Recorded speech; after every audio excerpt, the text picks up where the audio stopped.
पण मी आहे तोवर तुमचे सगळे संकट अंगोर घ्यायची तयारी आहे माझी.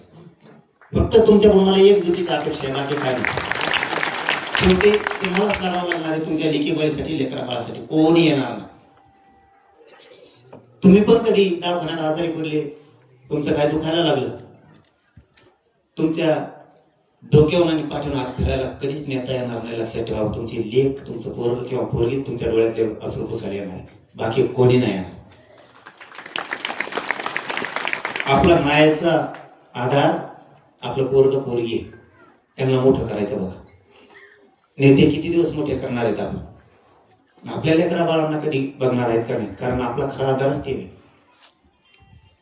दुःख सांगायचं ठरलं तर आपण लेकीजवळ किंवा लेकाजवळच सांगतो. नेत्याजवळ नाही सांगत, तर नेत्याला ऐकायला टाइम नाही आहे.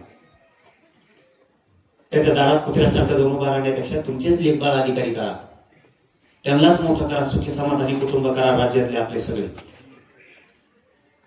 आपल्याला चांगलं कोणी सांगतच नाहीये, सगळं वाईट सांगणार, मागची आठवण आणून देणार, आपल्यात मारामाऱ्या कशा लावायचे बघणार. एखादा जर बदलायचा प्रयत्न केला तर ते मागचं आठवून देणार. मंदिरापुढे आपल्या बापाला बोलला होता, पोरग झालं ताईट लगेच. असे लोक आहेत. आपल्याला चांगलं सांगणारं कोणी नाहीये. आपलं वैर वाढेल किती आणि आपण बरबाद होतो किती याच्याकडे सगळ्यांचे लक्ष आहे. त्यामुळे आपणच शांतपणाच्या भूमिकेत आहे. झालं गेलं सोडून द्यायचं,